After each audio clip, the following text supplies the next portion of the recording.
할렐루야. 하나님의 은혜와 사랑이 모든 성도님들과 함께하기를 축복합니다.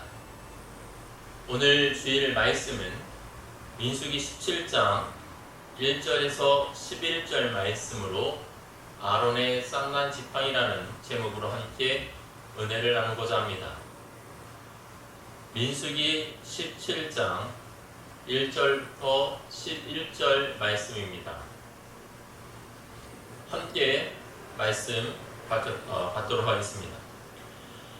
여호와께서 모세에게 말씀하여 이르시되 너는 이스라엘 자손에게 말하여 그들 중에서 각 조상의 가문을 따라 지팡이 하나씩 취하되 곧 그들의 조상의 가문대로 그 모든 지휘관에게서 지팡이 12를 취하고 그 사람의 이름을 각각 그 지팡이에 쓰되 레위의 지팡이에는 아론의 이름을 쓰라.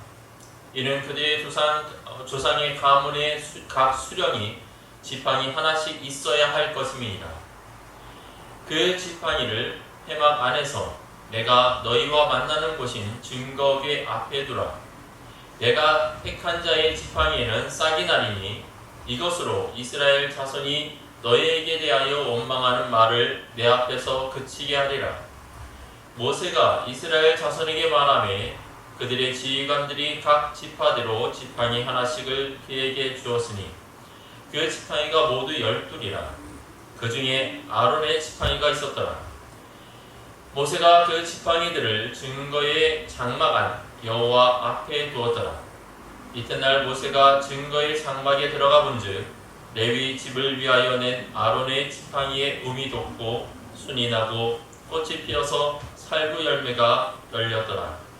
모세가 그 지팡이 전부를 여호와 앞에서 이스라엘 모든 자손에게로 가져오매 그들이 보고 각각 자기 지팡이를 집어 들었더라. 여호와께서 또 모세에게 이르시되 아론의 지팡이는 증거궤 앞으로 도로 가져다가 거기 간직하여 반역한 자에 대한 표징이 되게 하여 그들로 내게 대한 원망을 그치고 죽지 않게 할지니라. 모세가 그같이 하되 여호와께서 자기에게 명령하신 대로 하였더라. 아멘. 네, 오늘 말씀으로 우리가 아론의 쌍난 지팡이라는 제목으로 함께 은혜 나누고자 합니다. 하나님께서 이 애굽에서 종살이를 하던 이 이스라엘 백성들을 모세와 아론을 지도자로 하여서 출애굽의 은혜를 베풀어 주셨습니다. 그래서 그들은 출애굽을 하여 광야 가운데 하나님의 인도하심을 받고 모세는 하나님이 계시하는 말씀을 받으며 아론은 그 받은 말씀을 백성들에게 증거함으로써 이 두 사람의 동역을 통해서 이스라엘 백성들은 하나님의 말씀을 듣고 은혜를 누리며 인도함을 받는 축복을 받았습니다. 이렇게 하나님께서 세심하게 배려하며 이스라엘 백성들을 이끌었다고 한다면 이스라엘 백성들이 해야 될 일은 단 하나일 것입니다. 그것은 바로 하나님께 대한 감사인 것이죠. 동시에 하나님께서 세운 모세와 아론에 대하여서도 고마움을 표현하며 그들의 인도함에 순종을 해야 했을 것입니다. 그러나 안타깝게도 이스라엘 백성들은 하나님에 대한 감사를 너무 쉽게 잊어버리고 또한 하나님의 대리자로서 하나님께서 세운 그 지도자로서 아론과 모세에 대해서도 역시 불평과 원망을 하는 것을 우리는 보게 됩니다. 그 불평의 모습이 오늘 본문에 앞서 민수기 16장의 고라의 사건으로 이야기가 됩니다. 이 고라라는 사람은 이스라엘 백성들을 선동하여 앞장서서 모세와 아론을 향하여 원망하며 대적했던 사람들입니다. 이에 대해서 하나님께서는 땅이 갈라지게 하셨고 고라와 고라에 속한 모든 사람들과 그들의 재물까지도 다 땅이 집어삼키게 하는 그러한 심판을 내리셨습니다. 또한 여호와께로부터 불이 나와서 고라와 함께 뜻을 했던 그 동조했던 지도자들 250명이 불의 심판을 받게 되는 안타까운 사건이 기록이 되어 있습니다. 정말로 큰 재앙이 아닐 수 없습니다. 이렇게 하나님과 그의 종들을 향한 원망과 불평과 대적함이라는 죄에 대해서 하나님은 그냥 넘기시지 아니하시고 심판하셨던 것입니다. 그렇게 한다면 이스라엘 백성들이 이제는 회개하고 온전한 모습을 가져야 할 것임에도 불구하고 오히려 또다시 완악한 말로 모세와 아론에 대해서 원망을 합니다. 이로 인해서 하나님께서는 다시 이스라엘 내에 연병을 내리심으로 인하여 무려 14,700명이 죽게 되는 안타까움을 다시 한번 경험을 하게 됩니다.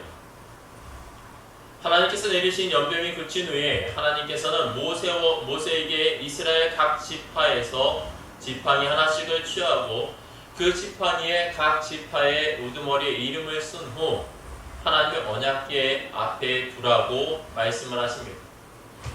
그리고 진정으로 하나님께서 택한 자가 어떠한 자인지를 분명히 보이되 그 하나님의 언약궤 앞에 둔 지팡이에 싹이 남으로써 그 선택받은 자를 이스라엘 앞에 증거하겠다라고 말씀을 하셨습니다. 그것이 바로 오늘 본문의 5절 말씀이죠. 그래서 이 사건을 통해서 이스라엘 백성들이 다시에는 하나님을 향하여 동시에 모세와 아론을 향하여서 원망하거나 불평하는 일이 그치도록 하겠다라고 말씀하십니다. 이 모습은 어찌 보면 하나님과 모세와 아론에 대해서 이스라엘 백성들이 얼마나 많이 또한 얼마나 자주 원망하며 불평했었던가를 보여주는 것이라고도 할 수 있습니다. 어쨌든 이 사건을 통해 하나님은 이스라엘 백성들이 더 이상 하나님에 대해서 동시에 하나님께서 세운 모세와 아론에 대해서도 원망하거나 불평하는 것이 아니라 하나님의 인도하심을 잘 받고 따르기를 원했다는 것이죠. 그러므로 우리가 이 말씀을 함께 살펴보면서 아론의 지팡이에 싹이 나고 꽃이 피어 열매가 맺었더라, 참 신기한 사건이다 라고 그칠 것이 아니라 이 사건 속에서 우리는 하나님의 음성을 듣고 그 의미를 깨달아야 할 줄 믿습니다. 그런 의미에서 오늘 아론의 쌍난 지팡이와 관련된 사건을 보면서 함께 은혜를 나누고자 합니다. 우리가 이 말씀을 살펴보면서 먼저 볼 수 있는 것은 첫째로 하나님의 권위와 세움을 받은 권위가 있다는 것을 기억해야 됩니다. 이 말씀 속에서 첫 번째 깨닫는 것은 하나님의 권위와 하나님께서 세운 권위가 있음을 우리가 알아야 된다는 것이죠. 우리가 본문 5절 말씀을 다시 한번 읽도록 하겠습니다. 내가 택한 자의 지팡이에는 싹이 나리니 이것으로 이스라엘 자손이 너희에 대하여 원망하는 말을 내 앞에서 그치게 하리라. 아멘.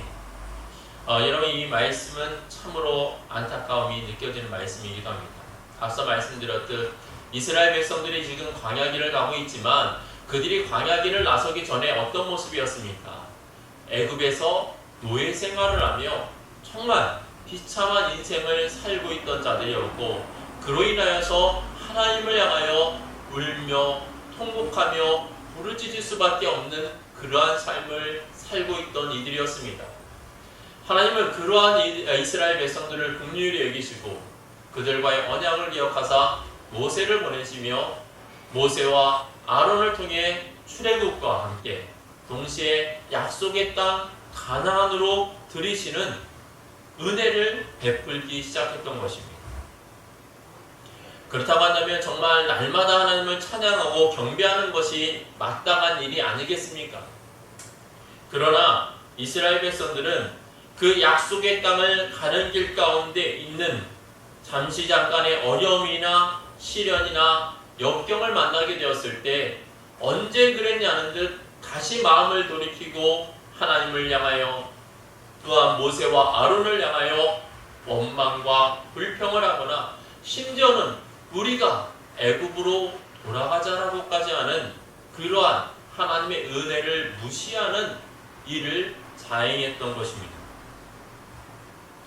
하나님의 이것처럼 모세와 아론에 대해서 원망과 불평을 하는 그것은 오히려 하나님 자신에 대한 원망과 불평으로 받아들이셨습니다. 그래서 우리가 방금 읽은 말씀에도 아시겠지만 너희를 대하여 원망하는 말을 내 앞에서 그치게 하리라 라고 말씀하십니다. 다시 말하면 분명히 이스라엘 백성들은 모세와 아론에 대해서 원망과 불평을 했지만 그 원망과 불평은 하나님께로 상달되고 하나님 앞에서 원망하는 것과 동일했다라는 것입니다. 다시 말해 이것은 하나님의 권위를 무시하는 것입니다. 또한 아론과 모세, 하나님께 세운 그들을 무시하는 것이 또한 동시에 하나님의 권위에 대해서 무시하는 것임을 보여주는 것입니다.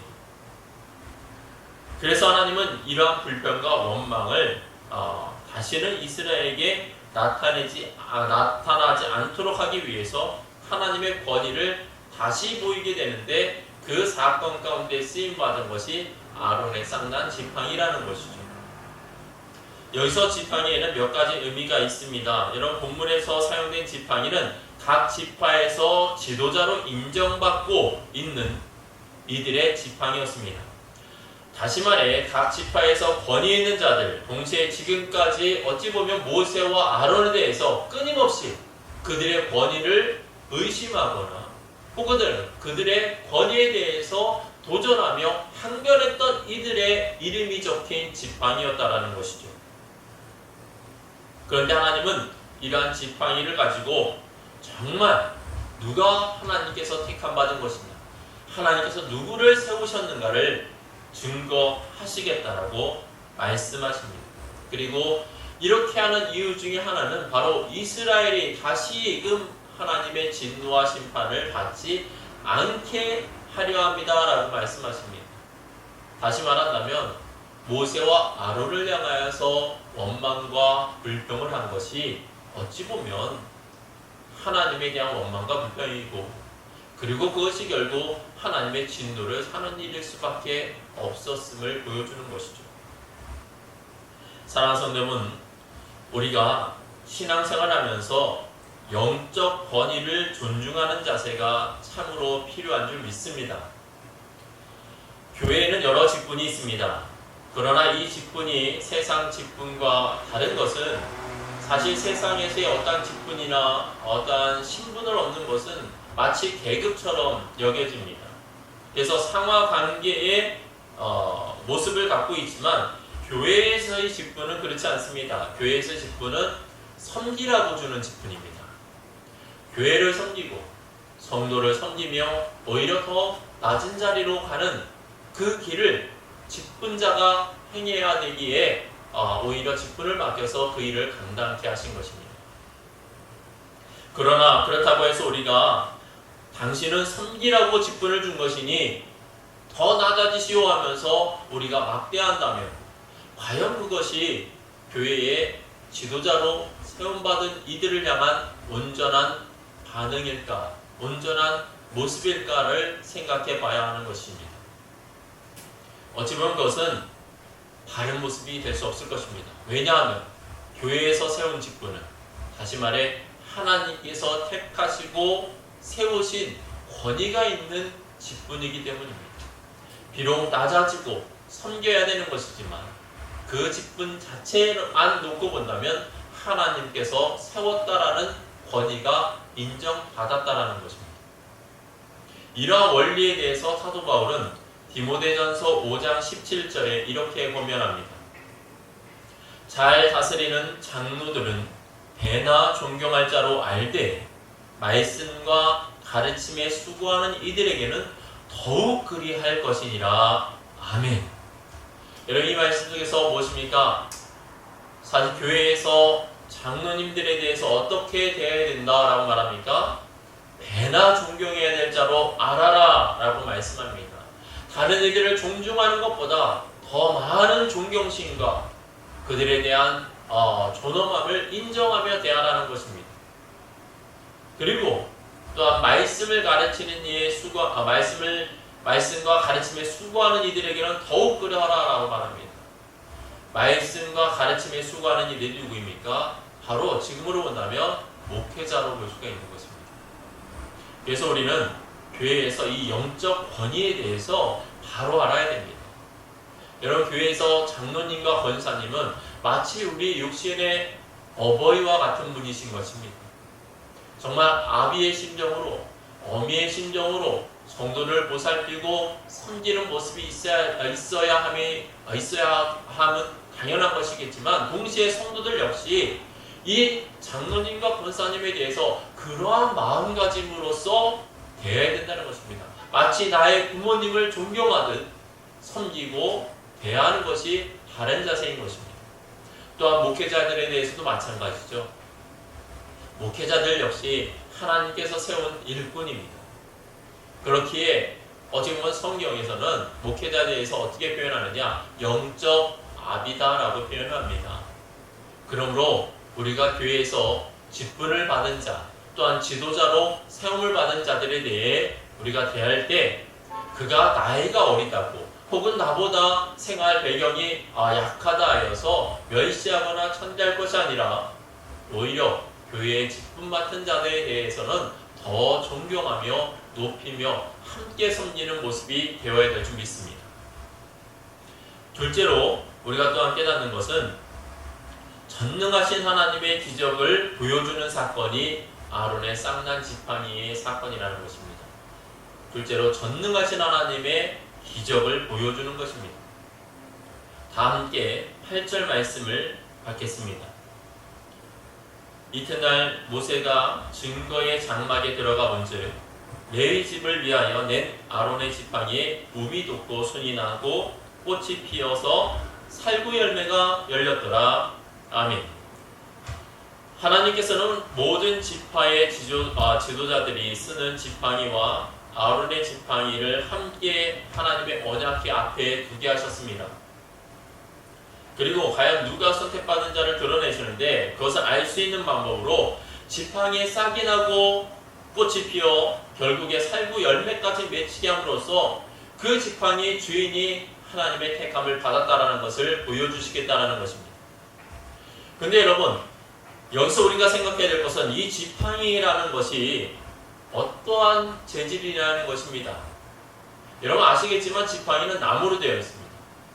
나무인데 단 이 나무가 살아있는 나무가 아니라, 비록 살아있는 나무에서 잘라냈지만 잘라냄으로 인하여서 이미 죽은 나무의 가지라는 것입니다.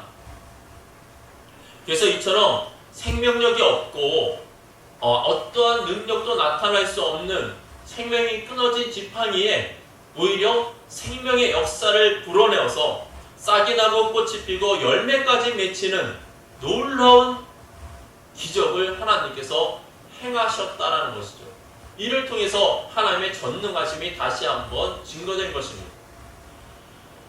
그런데 이 말씀에 대해서 많은 자유주의 신학자들은 이 말씀을 받아들이지 않고 있습니다. 예전에도 말씀드렸지만 자유주의 신학자들은 스스로 하나님을 믿는다고 하고 성경은 하나님의 말씀이라고 하지만, 그들을 자세히 살펴보면 그들은 성경에서 하나님 말씀이 되는 것과 하나님 말씀이 되지 않는 것이 있다라고 주장을 합니다. 그러면서 결국 걸러내다 보면 성경의 약 70% 이상이 하나님의 말씀이 아니다라고 말하는 일이 벌어집니다. 왜냐하면 오늘 본문처럼 기적에 관한 사건이라든가 우리의 이성과 우리의 합리적인 생각으로 받아들일 수 없는 사건들에 대해서는 다 지어낸 얘기라고 말하기 때문입니다. 이것은 하나님을 믿는 것도 아니요, 동시에 바른 믿음에 서 있는 것도 아니다라고 말할 수 있습니다. 이들이 말하는 오늘 사건을 이렇게 주장합니다.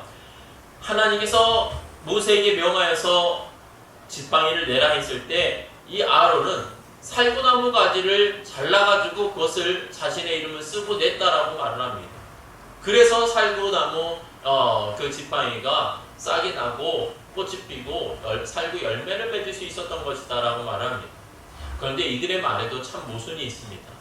무엇이냐면, 여러분 생각해 보십시오. 비록 살구나무에서 오늘 잘라놓은 가지라 할지라도 그 가지가 아무것도 없었음에도 불구하고 하루 저녁 만에 싹이 나고 그리고 꽃이 피고 심지어는 열매까지 맺을 수 있냐라는 것이죠.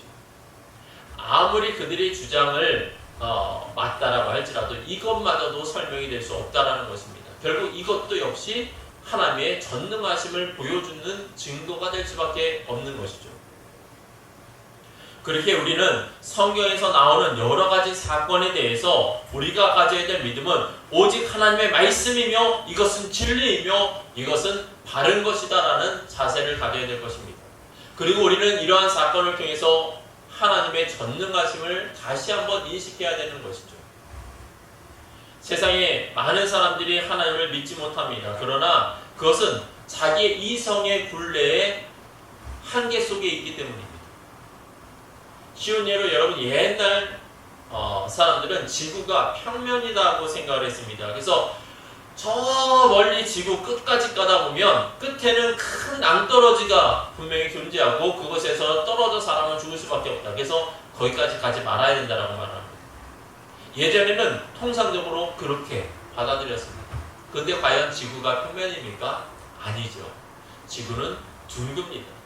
다만 내가 서 있는 곳에서 워낙 지구가 크다 보니 마치 지구는 평면처럼 보이는 것일 뿐이지 지구가 평면이 아닌 것이죠.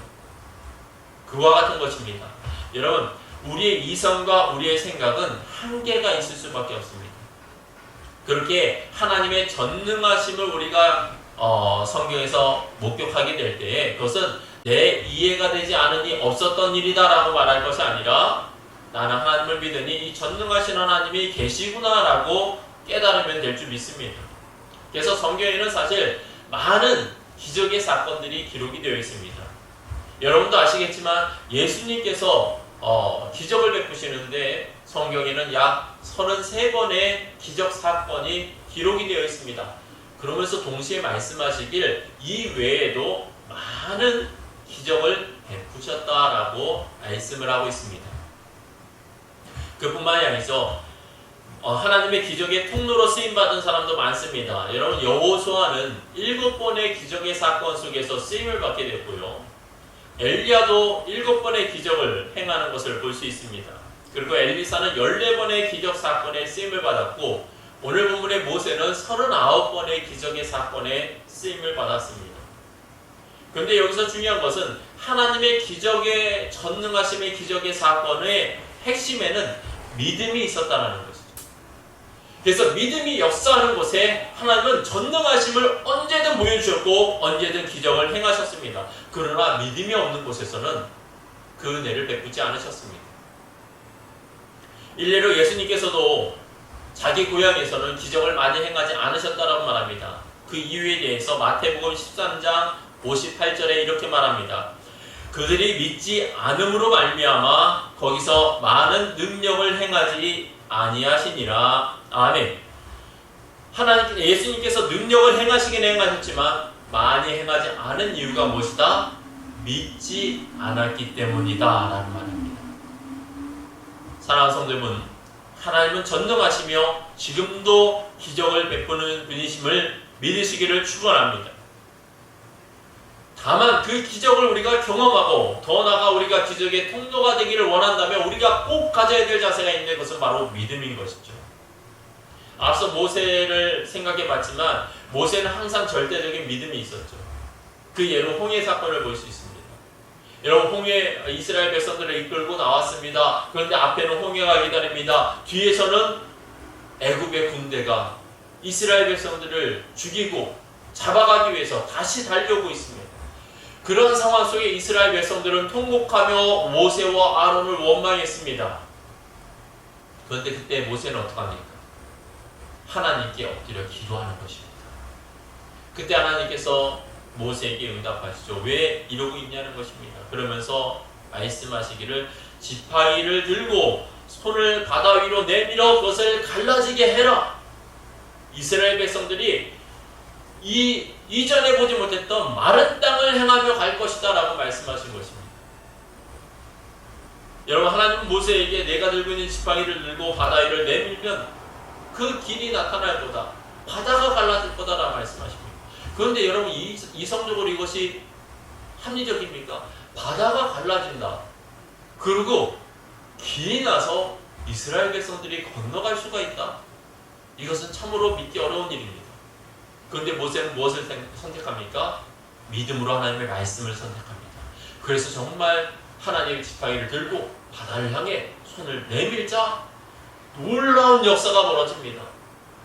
강력한 바람이 불어서 홍해를 갈라버릴 것입니다. 그리고 마치 그 바다를 말려버림으로써 이스라엘 백성들이 다시 천천히 걸어갈 수 있도록 그 길을 밟고 지나갈 수 있도록 행해 주셨다는 것이죠. 사랑하는 성도, 우리가 하나님을 믿음에도 불구하고 놀라운 역사를 경험하지 못하는 이유가 무엇이겠습니까? 사실 믿음이 부족해서 아니겠습니까?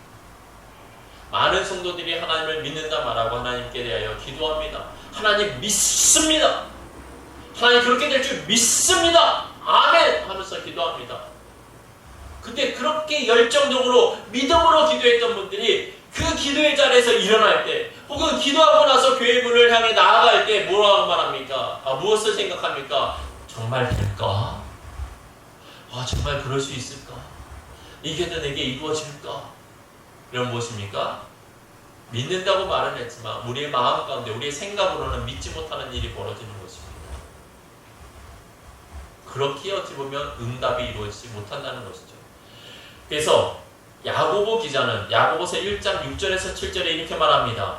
오직 믿음으로 구하고 조금도 의심하지 말라. 의심하는 자는 마치 바람에 밀려 요동하는 바다 물결 같으니 이런 사람은 무엇이든지 주께 얻기를 생각하지 말라. 아멘. 구하고 의심하지 말라 했는데 의심하는 자는 어떻다? 바람에 밀려 요동하는 바다 물결 같고 그러한 자는 결코 응답받을 수 없다라고 말하는 것입니다. 사랑하는 성도는 기도했다면 무엇을 해야 됩니까? 믿어야 됩니다. 믿어야 한다면 무엇입니까? 마음의 평안함을 찾아야 되는 것이죠. 그리고 하나님을 신뢰하고 내 삶 속에서 최선을 다하는 것입니다. 그러면 하나님은 전능하심을 보이시는 것이죠. 사랑하는 성도는 그러므로 저와 여러분이 이 땅을 살아가는 동안 하나님의 놀라운 능력 가운데 쓰임받게 되기를 축원합니다. 그리고 하나님의 능력에 붙잡힌 바 된 사람이 되기를 축원합니다.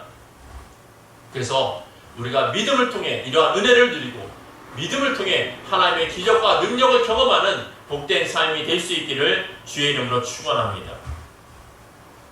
셋째로 우리가 오늘 말씀을 통해서 깨달을 수 있는 것은 하나님은 작은 것으로도 큰 일을 행할 수 있음을 깨닫게 됩니다.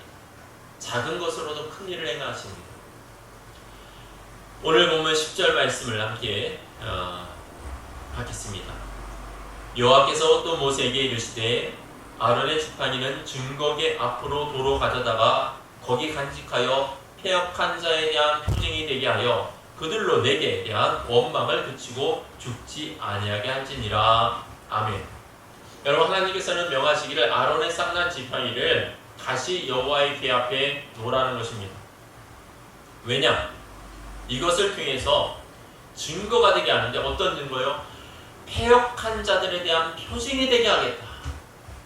하나님에 대해서 원망과 불평하다는 이들에게 하나님의 전능하심 그리고 하나님의 택하심과 하나님의 능력에 대해서 분명하게 보여줌으로써 다시는 이런 패역한 자들이 나타나지 아니하도록 하나님께서 행하시겠다는 것입니다. 그래서 그 증거로서 아론의 쌍난 지팡이를 다시금 가져다 놓아라 라고 말한 것입니다. 그래서 여러분 어찌 보면 이 지팡이라는 것은 하찮은 것입니다. 정말 아무것도 없고 보잘것없는 것이죠. 그리고 그 지팡이를 사용하는 사람이 누구입니까? 대부분 연세가 많으시고 그리고 기력이 많이 쇠하신 분들이 사용하는 겁니다. 그래서 노인분들이 이 지팡이를 의지해서 가는 도구가 의지해서 가는 도구로서 지팡이를 사용합니다. 그처럼 지팡이는 어찌 보면 약자에 대한 표징이고 보잘것없는 것에 대한 증거입니다. 그런데 그 보잘것없고 정말 약한 사람이 사용하는 어찌 보면 힘없는 자가 사용하는 대표되는 그 지팡이가 오히려 하나님의 전능하심을 드러내고 이스라엘을 바른 길로 인도하는 그 표징으로서 쓰임받게 되었다는 것이죠.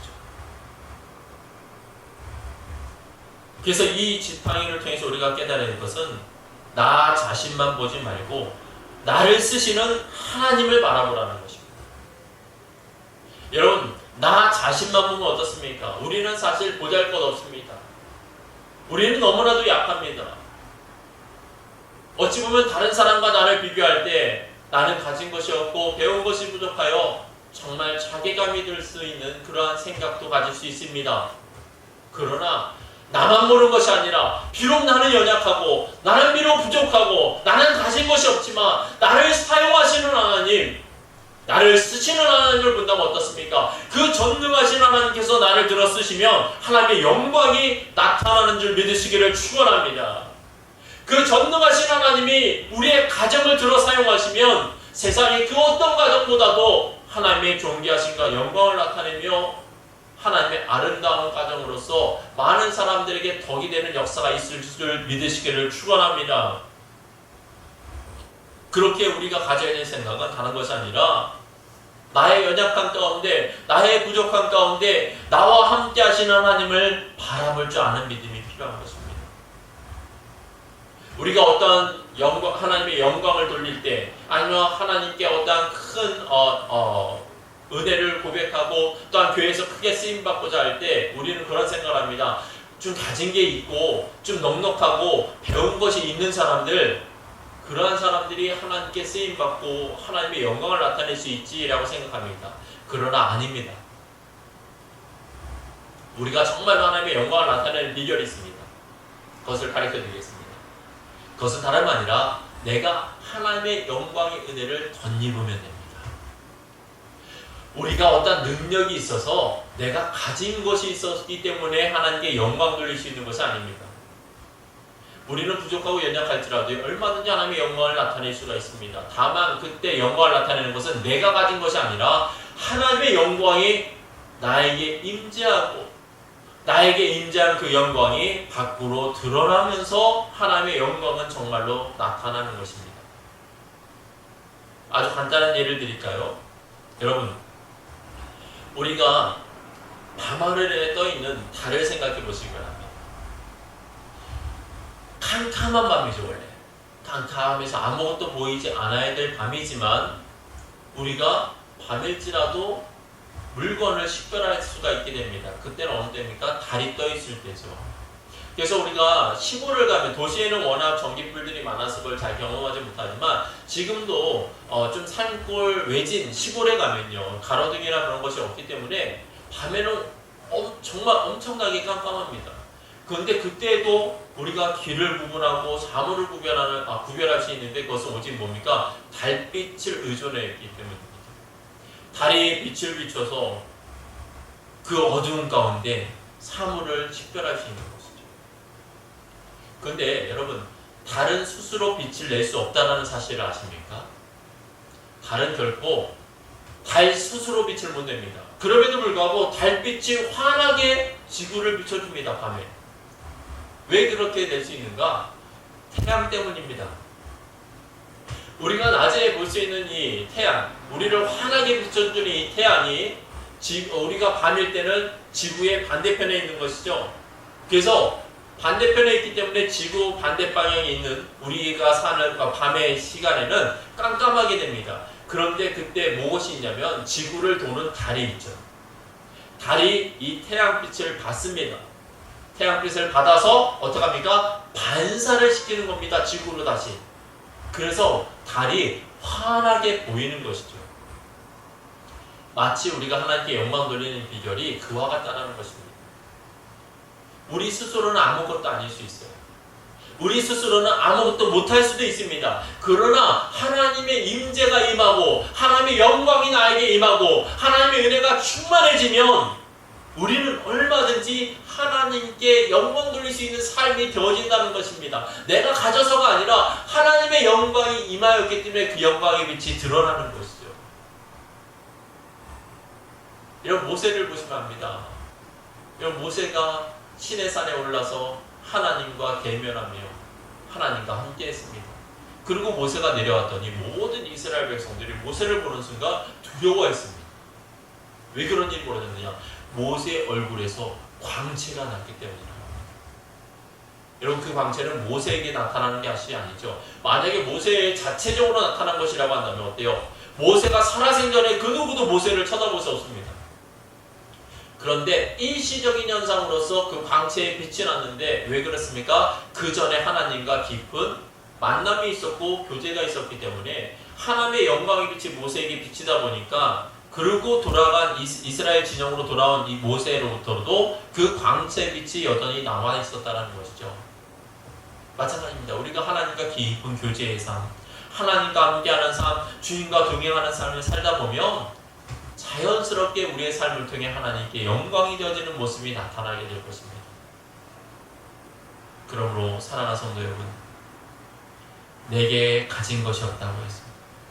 혹은 내가 능력이 없다 해서, 혹은 내가 배운 게 없다 해서 좌절하거나 낙심하지 마십시오. 하나님은 그럴지라도 우리와 함께 하시며 우리를 통해서 역사할 수 있기 때문입니다.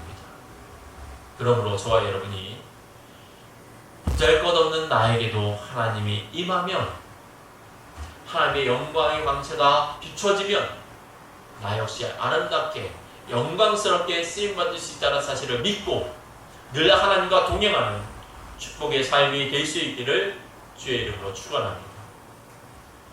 말씀 맺겠습니다. 여러분, 아론의 지팡이는 죽은 나무였습니다.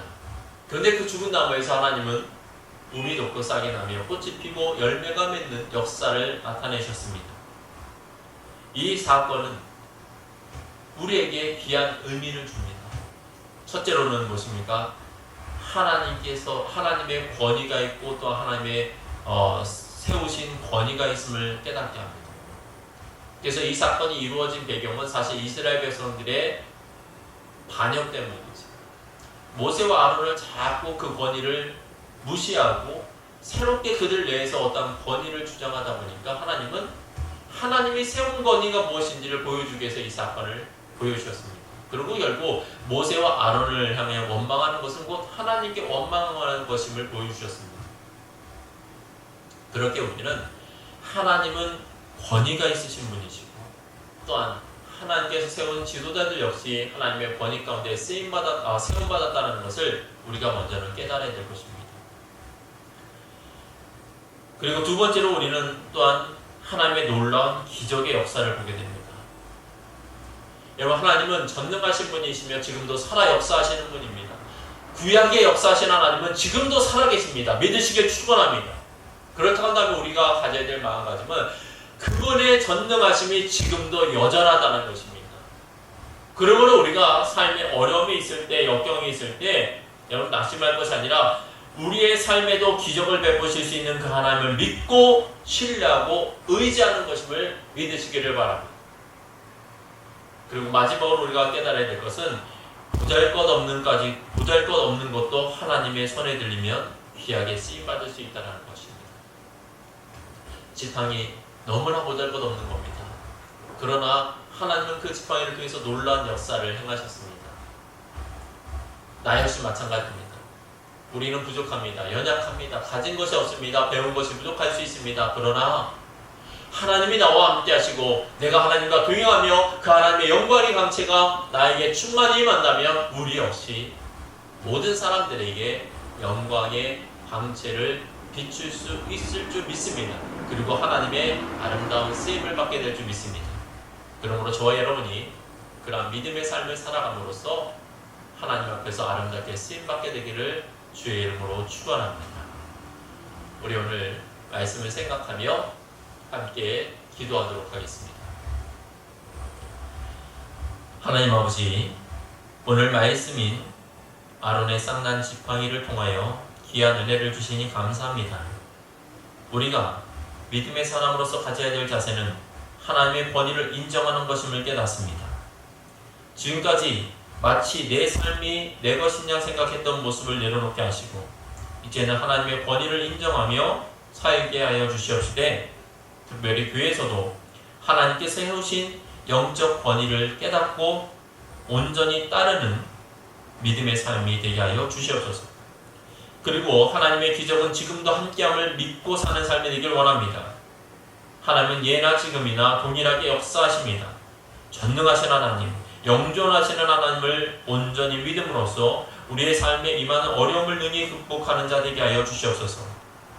또한 우리의 보잘것없는 삶조차도 하나님의 손에 붙들리게 된다면 귀하게 쓰임받을 것을 믿음으로써 소망을 갖게 하여 주시옵소서. 그래서 세상에서 하나님의 영광을 나타내는 그리스도인들이 되어 주의 영광과 또한 교회의 덕을 끼치는 복된 우리 성도님들 다 되게 하여 주시옵소서. 이 모든 말씀 예수 그리스도의 이름으로 기도드립니다. 아멘. 축도하겠습니다. 이제는 우리의 모든 죄와 허물을 십자가에 보혈로 씻어주신 우리 구주 예수 그리스도의 은혜와 하나뿐인 독생자를 보내시어 우리를 용서하시고 자녀 삼아주신 하나님 아버지의 그 크신 사랑하심과 우리와 영원토록 함께하시는 성령 하나님의 내주 교통하심의 역사가 하나님의 권위와 교회의 권위를 따르며 전능하신 하나님을 믿으며 또한 내 삶을 들어 사용하실 하나님께 소망을 둠으로써 귀하게 쓰임받기를 소망하는 하늘소망교회 성도들 머리 위에 그리고 그 가정과 자녀들과 직장과 사업체 위에 또한 이 영상 설교를 통해 함께 은혜 받고자 하는 모든 성도들 머리 위에 그리고 더 나아가 코로나로 인하여 어려움 가운데 있는 모든 심령들 머리 위에 지금으로부터 영원토록 함께 있을지어다. 아멘.